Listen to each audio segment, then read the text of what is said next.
àwọn kọ̀ọ̀kan bákúbákú nílé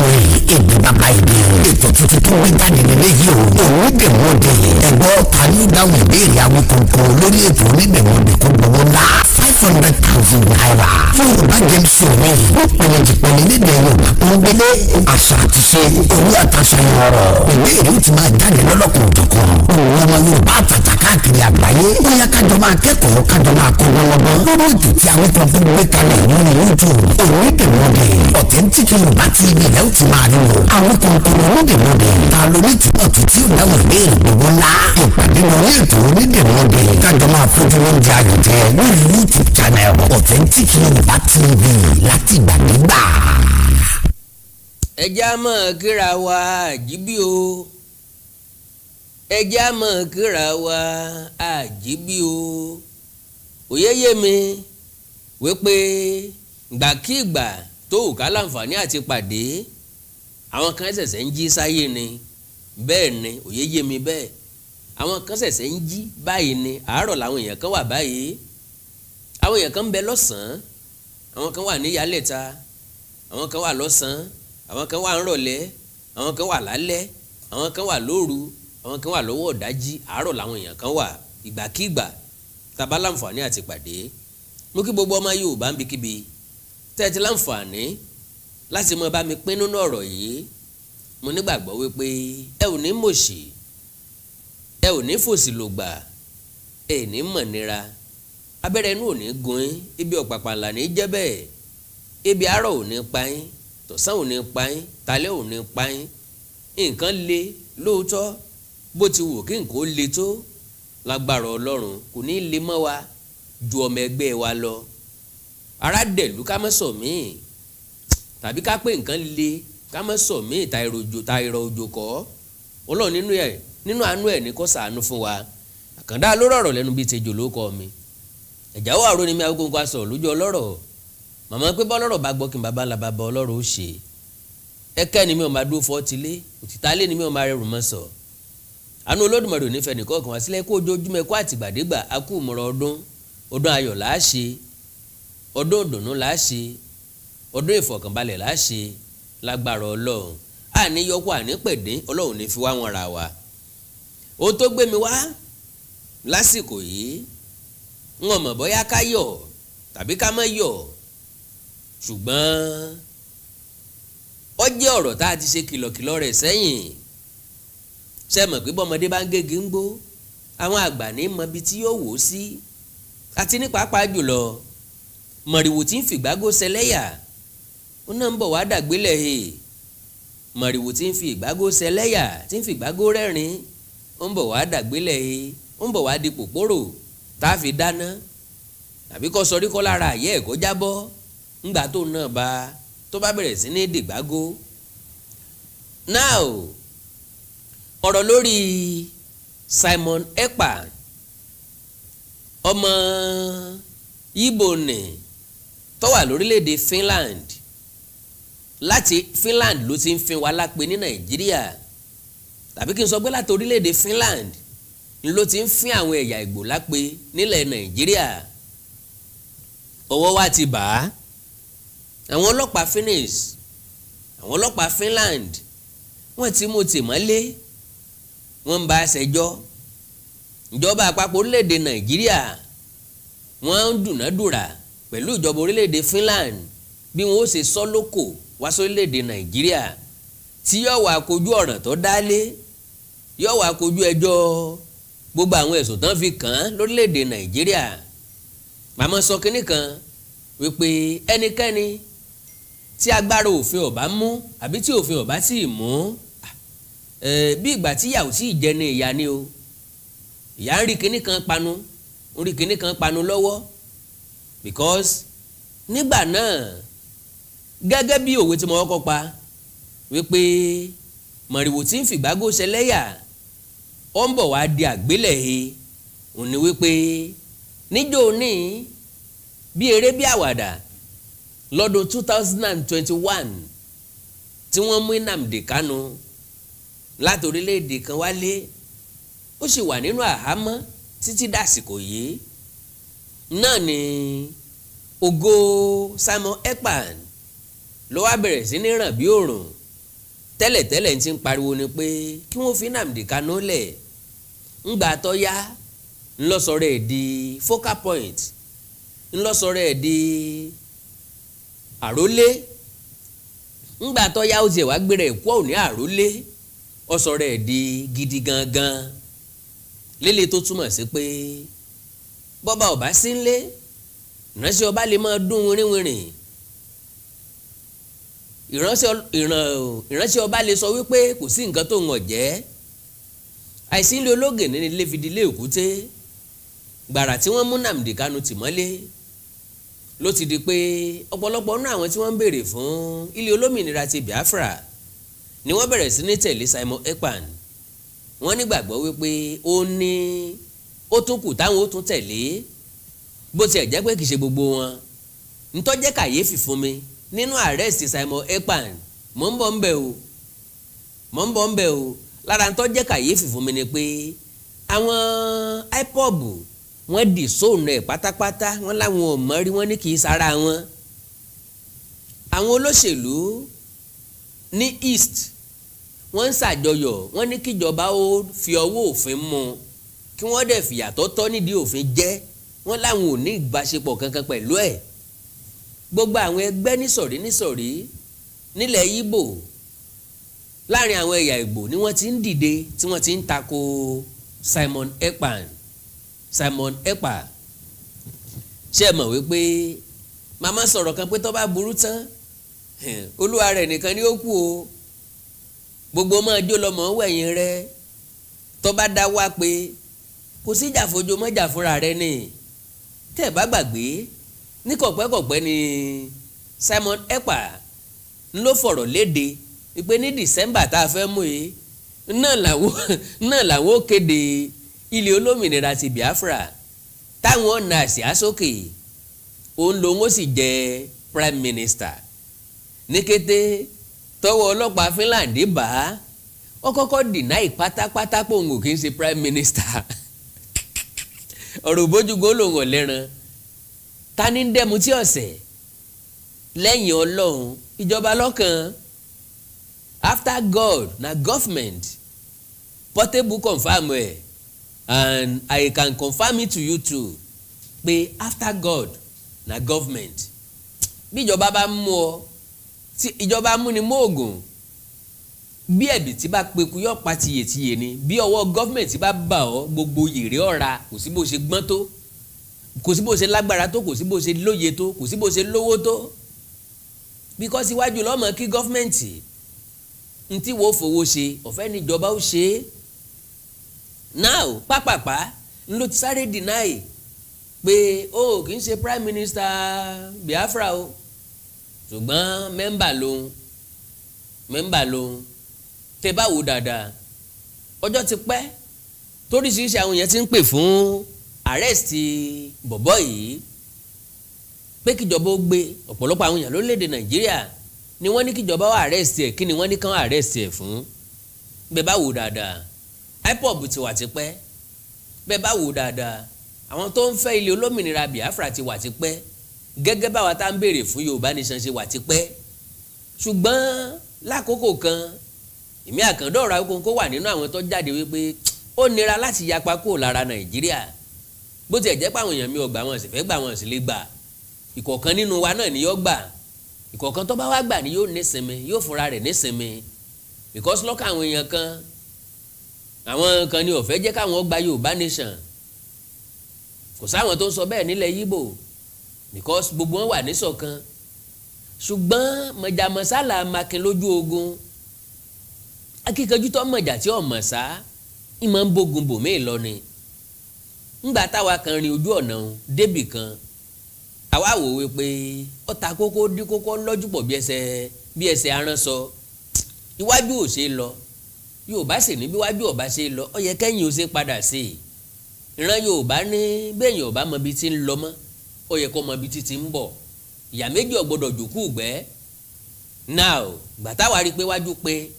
apadà jọ jẹ̀tẹ́ kó tó dẹ̀tẹ́ mọ́ wa lọ́wọ́ apadà nígbà tó níyì pé kíní yóò ṣe ọ̀nà míì tó rọrùn fún wa láti gbà kórílẹ̀-èdè yìí kó lè nísinmi àkọ́kọ́ òun ni wípé bórílẹ̀-èdè yìí bá lè pín amicably but very very unfortunate kò ṣeé ṣe àyàfi táwọn olóṣèlú wa bá rẹ́dì láti pín lókù wọn ò dẹ̀ rẹ́dì torí pé bẹ́ẹ̀ náà ti ń jẹ. ọ̀nà kejì ni pé torílẹ̀-èdè yìí bá lè pín sí ẹlẹ́kùnjẹkùn èyí ò tá a padà sí regional government eléyìí náà difficult díẹ̀ torí àwọn èèyàn tí ń jẹ ń bẹ̀ tí ń jẹ nínú wíwà papọ̀ orílẹ̀-èdè Nàìjíríà ńlọ́pọ̀ jù wọ́n dẹ̀ ti mọ̀ wípé báwọn bá padà sí ẹkùn wọn kò ní ṣàǹfààní tí wọ́n máa jẹ and they will be forced to be living in that region because èèyàn kò ní máa ṣèjọba ní ẹkùn ìwọ̀ oòrùn orílẹ̀-èdè yìí ní south west nísìn kọ́ mọ á lọ gbé l'Àbújá kò ní ṣeé ṣe yóò mọ gbé ní ẹkùn tá a jọ wà tó bá ṣe nǹkan tí ọ̀dà á lè lọ kànlẹ̀kùn rẹ̀ so gbogbo yẹn ń bà wọ́n lẹ́rù kò jẹ́ kán fẹ́ fọwọ́ sí ìjọba ẹlẹ́kùnjẹkùn then bí ọba wa ṣe ń ṣe bẹ́ẹ̀ a lè lo ọgbọ́n àti ìmọ̀ tí orílẹ̀-èdè Amẹ́ríkà lò ìyẹn ni pé káwa náà sọ di United States of Nigeria with that gbogbo ìpínlẹ̀ ni kó bójú tó nǹkan àlùmọ́ọ́nì wọn gbogbo ìpínlẹ̀ ni kó manage resources wọn káwọn gọ́fúnọ̀ kí wọ́n lágbára bí ìgbà tí president bá lágbára láì dúró de àṣẹ nǹkan kan nítòlédè Nàìjíríà ọkàn bójútó ní ètò ààbò currency àtàwọn nǹkan kan the same currency náà la máa ń lò ṣùgbọ́n láti gáàdì borders wa federal government ni yóò bójútó léyìn gẹ́gẹ́ bẹ́ẹ̀ náà ṣe ń ṣe ní orílẹ̀-èdè Amẹ́ríkà now ọ̀nà àbáyọ nìyẹn gbà tá a wá ń sọ àwọn ọmọ Yíbò wọn láwọn ò padà ọmọ Yorùbá kan náà láwọn ò padà ṣùgbọ́n yẹn ni ó kìlọ̀ fún Tòbí tí ó sọ̀rọ̀ fọ́lẹ̀ now bó tiẹ̀ jẹ́ pé agitation tàwa Yorùbá ọmọ níbà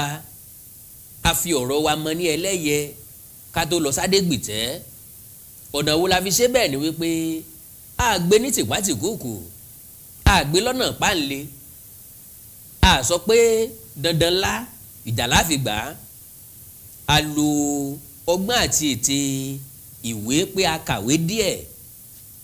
lọ́kàn wa a fẹ́ lọ lẹ́gálì àwa ń fi òfin tọ ọ̀pọ̀lọpọ̀ nǹkan tá à ń ṣe eléyìí tá a fòfin tọ àfọgbọ́n ṣe ọmọ ọ̀dọ́ wa fọgbọ́n ṣe ṣùgbọ́n àwọn ẹ̀yà Ìgbò àwọn gbìnàyà látòrí Nnamdi Kanu ìṣẹ̀lẹ̀ tó ṣẹlẹ̀ láyé EndSARS protest kò sẹ́ni tó lè gbàgbé because mo ráwọn ẹgbẹ́ kan nílẹ̀ Yíbò lónìí tí wọ́n sọ wípé gbogbo ìyà tó bá tọ́ kí wọ́n fi jẹ Simon Ekpa ṣùgbọ́n Nnamdi Kanu ní kíjọba àpapọ̀ bá wọn dálẹ̀ torí pé Nnamdi Kanu ò ṣẹ̀ṣẹ̀ kankan ẹ ti mọ̀ wípé kò sí ẹni tí a gbọ́ kọ́ fún tí ò ní roku sọ́dọ̀ ẹ̀ ìyẹn túmọ̀ sí pé wọ́n fẹ́ràn Peter wọn ò fẹ́ràn Pọ́ọ̀lù tàbí torí Peter torí Pọ́ọ̀lù náà ṣe fẹ́ fìyà jẹ Peter anyone now wọ́n ní ká máa wọn yọ̀ǹda Nnamdi Kanu náà ṣẹ̀ bí ó bá ṣẹ̀ ìjọba ò ní mọ̀ àjẹpọmọjẹ aníkégún ọlọ dẹ́rùbá eégún wá débè ó pàjẹ́ ẹ dákun ẹ̀ṣẹ̀ wo léégún ṣẹ̀ tẹ́ ẹ̀ṣẹ̀ wo làjẹ́ ṣẹ̀ tẹ́gún ọ̀ṣẹ̀ àjẹpọmọjẹ ni eégún pàjẹ́ ni ẹ̀ṣẹ̀ kan náà ni wọ́n jọ ṣẹ̀ lélẹ̀ tó túmọ̀ sí wípé ẹ̀ṣẹ̀ tí Nnamdi Kanu ṣẹ̀ náà ni Simon Ekpa ń ṣẹ̀ ẹ̀ṣẹ̀ kíni inciting violence treasonable felony àtòríṣiríṣi ìwà bẹ́ẹ̀ orílẹ̀-èdè United Kingdom ní Nnamdi Kanu wà ń gbà náà títí ń pé kán jóbí kán bàbí jẹ́ kán fọ́ yìí dànù kán dánú ẹ̀sọ́ ilé wọ́n dẹ̀ ń ṣe bẹ́ẹ̀ lóòótọ́ láti orílẹ̀-èdè Finland ní Simon Ekpa wà tó ti kéde síta tó ní South East ó dẹ̀ rí bẹ́ẹ̀ dòní àfitán bá ẹsẹ̀ ṣe ń jẹ lọ́la wọ́n tán bá ní kó jókòó sílẹ̀ lọ́jọ́ Monday tó bá lọ bí ọjà tójú rẹ̀ bá kàn kó ọmọ rán ni o and again Simon Ekpa yìí ó wà nínú àwọn tí wọ́n dá ESN nílẹ̀, ìyẹn Eastern Security Network. àwa dá Àmọ̀tẹ́kùn kalẹ̀ pẹ̀lú òfin, àwọn dá ESN kalẹ̀ láì sófin. wọ́n wá ń kọ́ọ̀lù ìjọba, wọ́n ń kọ́ọ̀lù àwọn òṣìṣẹ́ ìjọba, wọ́n ń kọ́ọ̀lù àwọn security agents, wọ́n ń kọ́ọ̀lù aráàlú wọn náà. wọ́n gbógun tàwọn tó jẹ́ fìjìláńtẹ́ lọ́dọ̀ wọn. sẹ́wọ̀n pa àwọn fìjìláńtẹ́ ìjọba àpapọ̀ mọ̀ ń pa ẹ̀ náà fi ń jẹ́ FGN, Vigilante of Nigeria. now gbogbo àwọn nǹkan wọ̀nyí ńlẹ̀sùn tí wọ́n kà sí ọ̀gbẹ́ni Simon Ekpa tí wọ́n kà sí lẹ́sẹ̀. well lọ́jọ́ Monday, Anambra Central Senatorial Zone wọ́n lọ báwọn tí wọ́n ń dá wàhálà lẹ̀ pẹ̀lú sítàtòm, wọ́n jọ gbéná kojú ara wọn. èèyàn bíi 5 wọ́n lọ pàdánù ẹ̀mí wọn. well Àkàndá, ẹ jẹ́ kí n sáré tọrọ ìṣẹ́jú kan péré lọ́wọ́ yín, tí n bá padà dé kí n wá fún yín ní ẹ̀kúnrẹ́rẹ́ ìṣẹ̀lẹ̀ tó ṣẹlẹ̀ yìí pẹ̀lú ògo Ọlọ́run, kí n wá fún yín ní ẹ̀kúnrẹ́rẹ́ ẹ̀kúnwẹ́lẹ́mú ẹ̀ láì dé ìnàpẹnu, láì fàkókò ṣòfò rárá. pápápá mo fẹ́ ṣe kéékèèké, mo fẹ́ gé bí àwọn bàbá oníṣọ̀nà. mo kí pẹ́ kú kalẹ̀. mo kí gbogbo etí tó ń gbọ́ wa nílé, mo sì kí gbogbo ojú tó ń wò wá nílé pé ojú tẹ fi ń wò wá ò ní fọ́, etí tẹ sì fi ń gbọ́ wa ò ní di. orúkọ tèmi ni Godwin tí gbogbo ẹ̀yin èèyàn mọ̀ sí Ìyá Ìjẹ̀bú. gẹ́gẹ́ bí ẹ ṣe mọ̀ ní ìṣe wa wípé ìlera yín òun ló jẹ wá lógún. a tún ti dé bí a ṣe ń dé o. gbogbo ẹ̀yin tí ẹ ní ìṣòro tó jẹ́ pé ọkùnrin tó dàbí obìnrin nínú ilé, ọkùnrin tí ò lè ṣojúṣe ẹ̀ pẹ̀lú ìyàwó ẹ̀, ẹ kàn sí iléeṣẹ́ Godwin. ẹ̀yin tó jẹ́ pé pépà lẹ máa ń kà lálálẹ́, ẹ má ka pépà mọ́, ẹ kàn sí wa. a ní pákéjì oríṣiríṣi fún yín, a ní 3-in-1, a ní 2-in-1 fẹ́yìn ọkùnrin tó lè jẹ́ tó máa jẹ́ kẹ́ ṣe bó ṣe yẹ kẹ́ ṣe. bákan náà ni ìṣòro tí a ń pè ní arthritis yìí ó ń ṣọkùnrin ó ń ṣobìnrin, orúnkún ríro, ìbàdí ríro, ọrùn ẹsẹ̀ ríro, ẹlòmíì ó lè jẹ́ osteoarthritis lónìí, ẹlòmíì rheumatoid arthritis, ẹlòmíì ìdẹ̀rẹ̀ kò ní lè bẹ̀rẹ̀ mú nǹkan lẹ̀, ẹlòmíì ò lè bẹ̀rẹ̀ kírun, ó ṣeé ṣe kó jẹ́ sciatica ni, ó ṣeé ṣe kó jẹ́ lumbar spondylosis ni, ẹlòmíì ìdẹ̀rẹ̀ arthritis ni. tó bá ti di pé ìbàdí ń ro ẹ̀ ò lè bẹ̀rẹ̀, ẹlòmíì orúnkún ríro, ẹlòmíì ẹsẹ̀ á máa gbóná, ẹlòmíì àpapọ̀ rẹ̀ á máa gbóná, ẹlòmíì ẹsẹ̀ á máa gbọ̀n, ẹlòmíì ara á máa tá, orí á máa tá, àpapọ̀ ara á máa tá. ẹ kàn sí iléeṣẹ́ Godwin Ìyá Ìjẹ̀bú. ẹlòmíì ò lè fojú ọwọ́ ẹ̀ báyìí, gbogbo ọwọ́ á máa ró. gbogbo ẹ̀yin tẹ́ tí ń lò náà ẹ máa jẹ́rìí sí. ẹ kàn sí iléeṣẹ́ Godwin Ìyá Ìjẹ̀bú. bákan náà ni àwọn èèyàn tó ń tọ̀ ìtọ̀ àtọ̀jù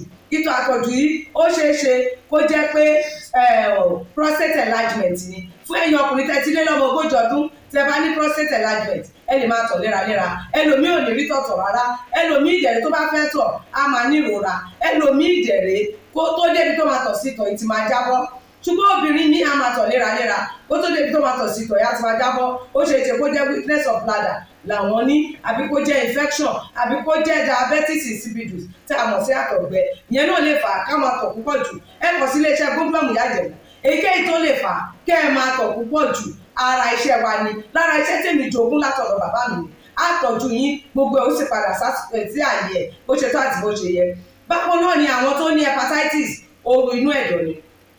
ṣùgbọ́n tí hepatitis bá ti pẹ́ lára, ó lè ba ẹ̀dọ̀ jẹ́, ó lè fà á kéèyàn ní enlarged liver, ó dẹ̀ lè fa oríṣiríṣi ìṣòro sí ẹ̀dọ̀ yẹn. ẹlòmíì á máa ní àmì bí kínú máa dùn, bí kójú máa pọ́n, kítọ̀ ẹ̀ máa pọ́n. ẹlòmíì dẹ̀ kò ní rámì rárá, bóyá lọ ṣàyẹ̀wò wá kàn sọ fún pé ó wà positive, ẹ kàn sí wa. ẹlòmíì dẹ̀rẹ̀ ó lè jẹ́ liver cirrhosis lòun ní, èyíkéyìí tí ẹ ó ìbàjẹ́, ẹ kàn sí iléeṣẹ́ Godwin Ìyá Ìjẹ̀bú. bí mo ṣe sọ̀rọ̀ ẹ̀yin tẹ́ ní prostate, ó jẹ́ prostate enlargement ni, ó jẹ́ prostate cancer ni, ẹ kàn sí wa. pẹ̀lú ògo Ọlọ́run ẹ lè rí bákan náà mọ́. mo ti sọ fún yín gbogbo ìṣòro yòówù kẹ́ni, ewé àti gbòǹkan mélé tí àwọn bàbá wa ń lò láyé àtijọ́ tá a ti gbé kalẹ̀ lọ́nà ìgbàlódé tó sì ṣe bẹbẹ lágbára, òun là ń lò fún ọmọdé àti àgbà. ẹ kàn sí wa, ẹ ní kábàámọ̀ pẹ̀ ṣe bẹ́ẹ̀. ẹ̀rọ ìbánisọ̀rọ̀ mi ni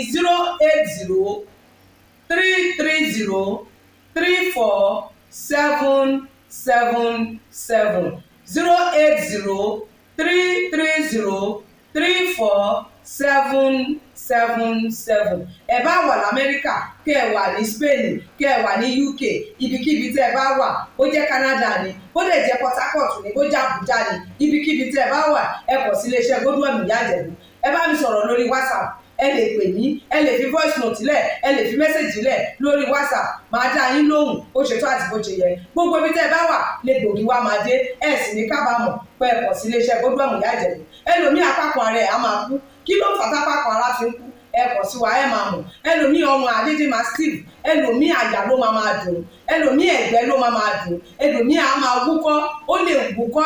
kókó ti wà lẹ́nu ẹ̀ tipẹ́tipẹ́ tí ò sì ní lọ. ẹlòmíì ìjẹ̀rẹ̀ ó máa ní ìṣòro àti breathe in oxygen, breathe out carbon dioxide. àwa máa ní ìṣòro, a máa ní kàtà gbogbo ìgbà. kí ló ń fà? ó ṣeéṣe kó jẹ́ asthma ni, ó ṣeéṣe kó jẹ́ bronchitis, ó lè ṣeéṣe kó jẹ́ pneumonia cough ìwọ ní. tó bá ti kàn sí wa, èyí tó bá jẹ́ nú ẹ̀ ló máa determine irú egbògi tá a lè kẹ́ra láti lè ṣe wa. ẹ ṣe mọ̀, mo ti sọ fún yín o, ẹ̀rọ ìbánisọ̀rọ̀ wa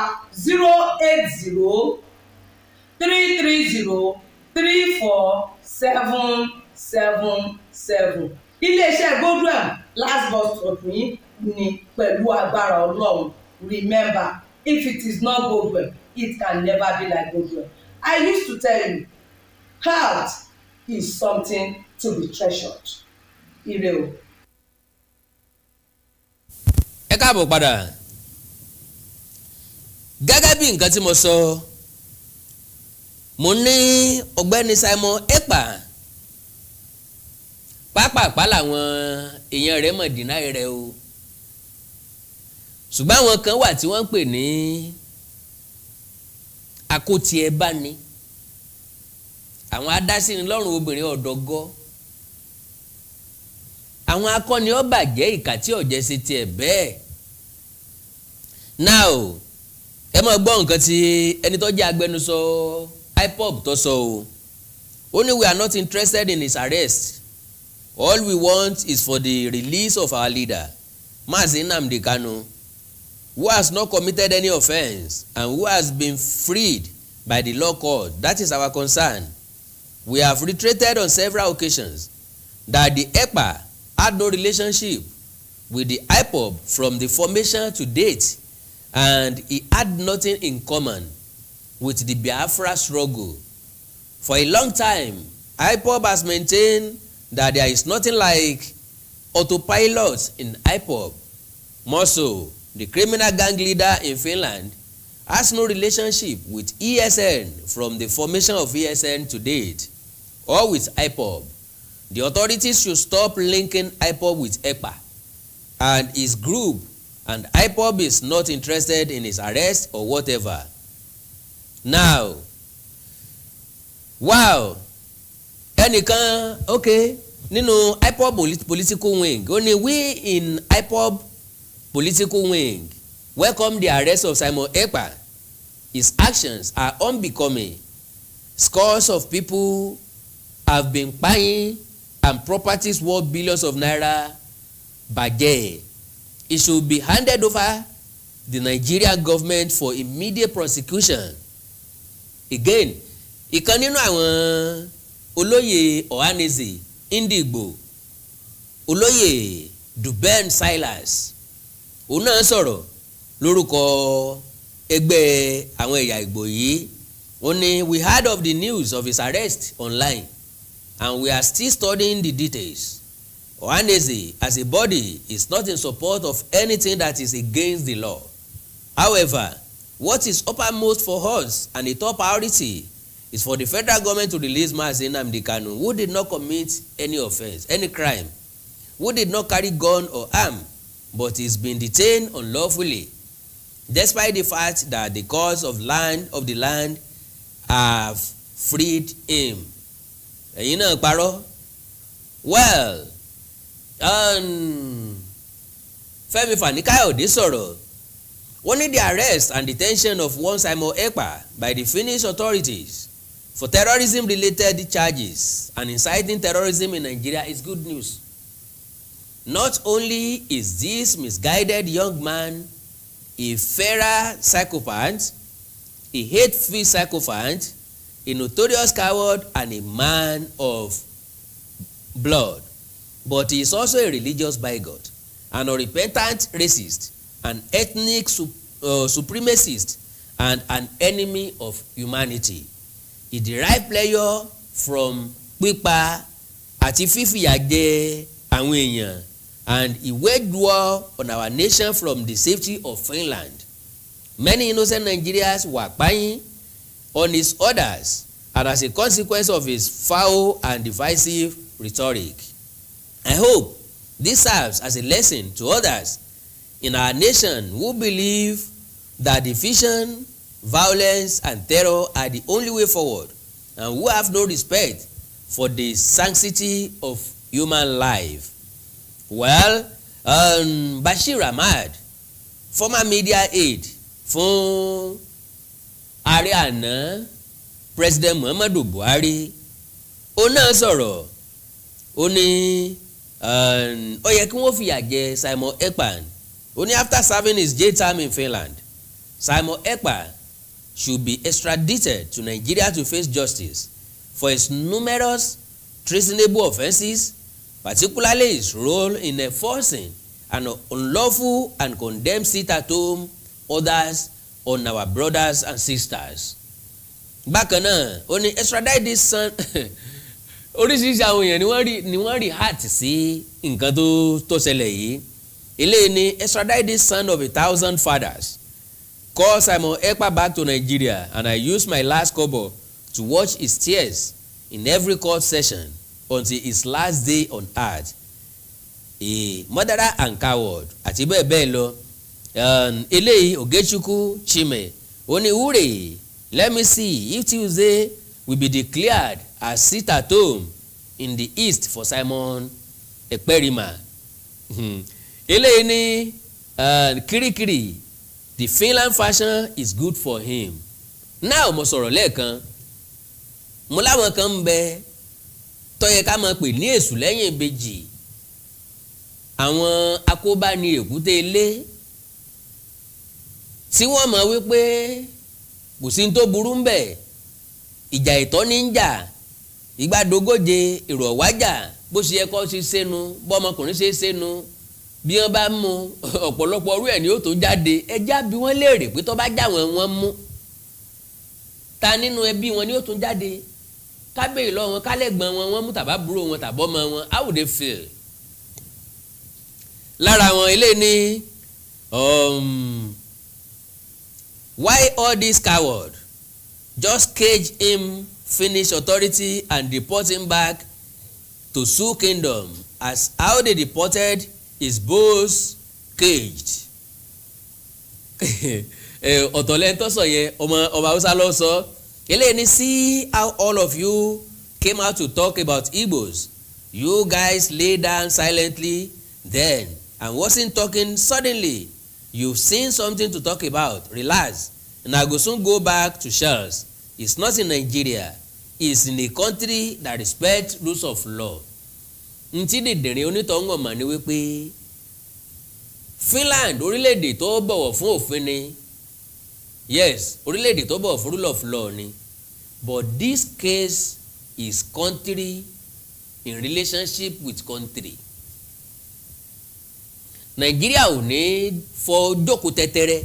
kẹ́nìkan sọ pé òun fẹ́ rèsì fúláàgì, kẹ́nìkan sọ pé òun ti dá orílẹ̀-èdè míì sílẹ̀ nínú Nàìjíríà, òun wá ṣèjọba láti Finland. Oríṣiríṣi ọ̀nà ọgbọ́n àlùmọ̀kọ́rọ́ yín ní Simon Ekpa ń dá. Ó lè dé nìsín kó sọ pé Donald Trump ti fọwọ́ sí Biafra, káwọn ará Biafra ọmọ ọjọ́ kan máa yọ̀. Báwo ni Yorùbá nation náà ṣe ń ṣe ń gbà kan? Ẹ máa jó ẹ máa yọ̀ o. Queen Elizabeth ti sọ pé ká máa lọ, ẹ máa jó ẹ máa yọ̀. Donald Trump ti fọwọ́ sí Yorùbá nation, làwọn èèyàn máa wò wọ́n káàkiri pé kí ni sàwọn èèyàn yìí. Eléyìí yes, Simon Ekpa is not the prime minister. As he said, he's just a member. Nobody made him the prime minister. They were calling him the prime minister. If they like, let them detain him like MNK, that is Mazi Nnamdi Kanu. Another strong Moses that will take us to the promised land will emerge. Let them try and see if our Redeemer not live it. My brother, you are just chasing cloud. òpònú èèyàn ni púpọ̀ nù yín ẹ gọ̀gán. Ọlọ́run Mósè mi wá at the expense of one Mósè.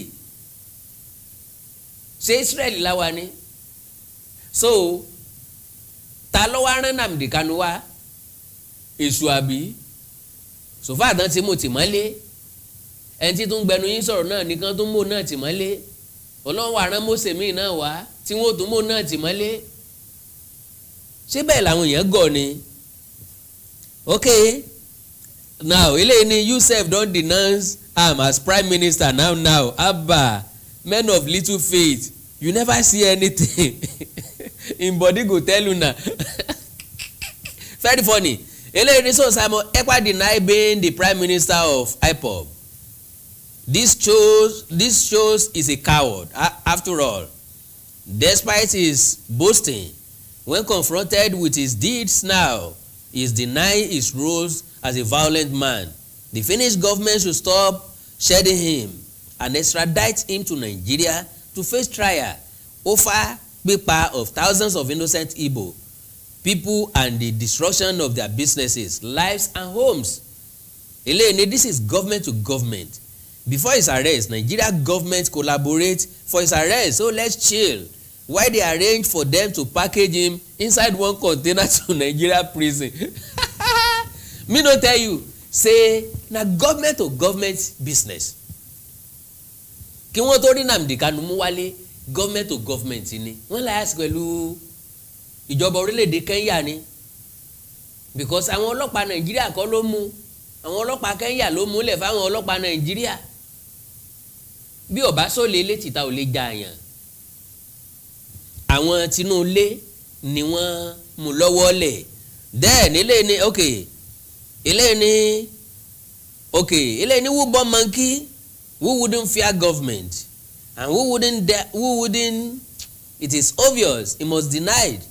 because you can only abuse the king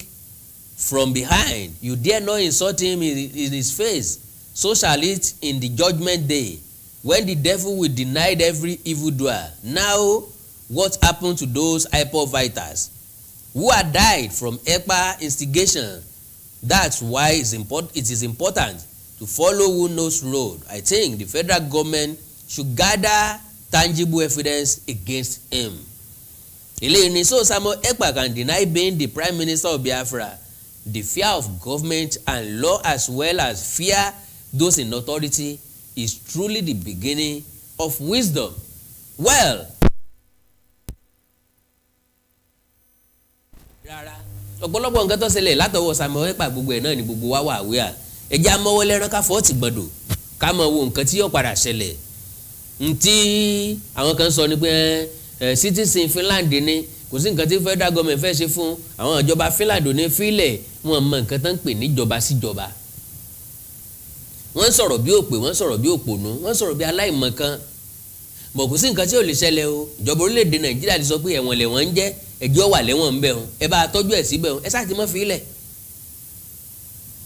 ìjọba orílẹ̀-èdè Finland lè sọ wípé a lè fílẹ̀ àwa la mú ìbílà náà láti try ẹ̀ tàbí kan sọ wípé ok ẹ fẹ́ ká bá yín sọ lóko sí Nàìjíríà á pàkéjì ẹ̀ wá fún yín tíjọba orílẹ̀-èdè Nàìjíríà ó dẹ̀ bẹ̀rẹ̀ sí ní bàṣẹjọ́ mo mọ̀ wípé gbogbo agídí kankan wo oko mo lé egun mo lágbára mo lè ṣèyí mo lè ṣètọ̀ mo lè fòyí mo lè fòtọ̀ kò sí tí ń lè ṣe kò sí tí ń lè dà ẹ máa wòran ẹ wo agbára mi ẹ wo bó ṣe tó bó bá dé kóòtù yóò jẹ̀ǹtù bọ́wọ́ àwọn DSS bá bá yóò kúlù yóò sòbà gbogbo egun ara rẹ̀ ọ̀rọ̀ bí ó bá rọ̀ wọ́n bá fi kóńdó dẹ̀ bí ó bá gba kóńdó wọn fẹsẹ̀ dẹ̀ ńgbà tán bá ti kó mọ̀mú gàrí sí lọ́wọ́ àkàndá ló rọrùn lẹ́nu bíi tejò ẹjẹ́ máa lọ kò wù mí kí n pẹ́ lórí ètò yìí kò wù mí kí n lo àmì fàágùn fún torí àkókò ìyanu Olódùmarè ò ní fi ń sílẹ̀ o ní onílé wa tọ̀nù nínà wa wọlé ọdún tí ń bọ̀ yìí ọdún ayọ̀ ni yóò jẹ́ fún wa àjọṣe nínú ìdùnnú àjọṣe nínú ìfọ̀kànbalẹ̀ àjọṣe nínú ayọ̀ àti àlàáfíà ni ẹ like ẹ follow page mi lórí Facebook Awikonko TV ẹ subscribe sí YouTube channel mi Awikonko TV èyí tẹ́ bá ń fẹ́ ewì mi tàtijọ́ àti tìsín ẹ máa lọ sí Awikonko Ewì Exponent Awikonko Ewì Exponent bó bá jẹ́ onídèmọdè lẹ́fẹ́ wo bá ti ń ṣe lẹ́yìn náà fẹ́ bá wa alábàápín ẹ máa lọ sí Authentic Yorùbá TV bóyá wá ní nǹkan pàtàkì tẹ́ fẹ́ bá mi sọ tàbí ẹ̀yin náà ti ṣalábàápàdé àwọn ibi tí mo ti sọ̀rọ̀ nípa FM radio project mi ìwà ní lọ́kàn láti bá mi dá sí i ó wù yín láti kún mi lọ́wọ́ ń bẹ̀ ẹ já sọ̀rọ̀ lórí WhatsApp kí n fún yín ní account number tẹ́ bá mi fi sí +234 904 851 9362 +234 904 851 9362 èdè àti àṣà Yorùbá ò ní wọ mi orílẹ̀-èdè Yorùbá ò ní dàrú ìlú ẹnìkọ̀ọ̀kan wa yóò tòrò mìnìmìnì ájú wa ṣe o. Adéoyè abẹ́fẹ́ Awikonko ó tún dé lórí ìkànnì yìí o Authentic Yorùbá TV YouTube channel Yorùbá Game Show onígbèmọ̀gbè tẹ́ bá ti ń gba ìbéèrè lẹ́ ó máa gba ẹ̀bùn owó ńlá lórí ètò yìí o onígbèmọ̀gbè. Adéoyè abẹ́fẹ́ Awikonko bákúnbákú lórí èdè bàbá ìdè ètò tuntun tó wí jáde nílé yìí o onígbèmọ̀gbè ẹ̀gbọ́n tani dáhùn ìbéèrè Awikonko lórí ètò onígbèmọ̀gbè kó gbowó ńlá 500,000 naira fún Yorùbá Game Show rẹ̀ wọ́n pinnu jìpọ̀lì nídìí Yorùbá tó ń gbélé àṣà àti ṣe orí àtàṣàyàn ọ̀rọ̀ ìbéèrè ó ti máa jáde lọ́lọ́kùn òjọ̀kan òun ọmọ Yorùbá àtàtà káàkiri àgbáyé bóyá kájọ máa kẹ́kọ̀ọ́ kájọ máa kọ́ lọ́wọ́ lórí ètò tí Awikonko gbé kalẹ̀ lórí YouTube onígbèmọ̀gbè Authentic Yorùbá TV lẹ́ ó ti máa rí o Awikonko onígbèmọ̀gbè ta lórí ìtumọ̀ tó tí ó dáhùn ìbéèrè gbogbo ńlá ìpàdé lórí ètò onígbèmọ̀gbè kájọ máa fojú oúnjẹ àyùjẹ lórí YouTube channel Authentic Yorùbá TV láti gbàgbégbà.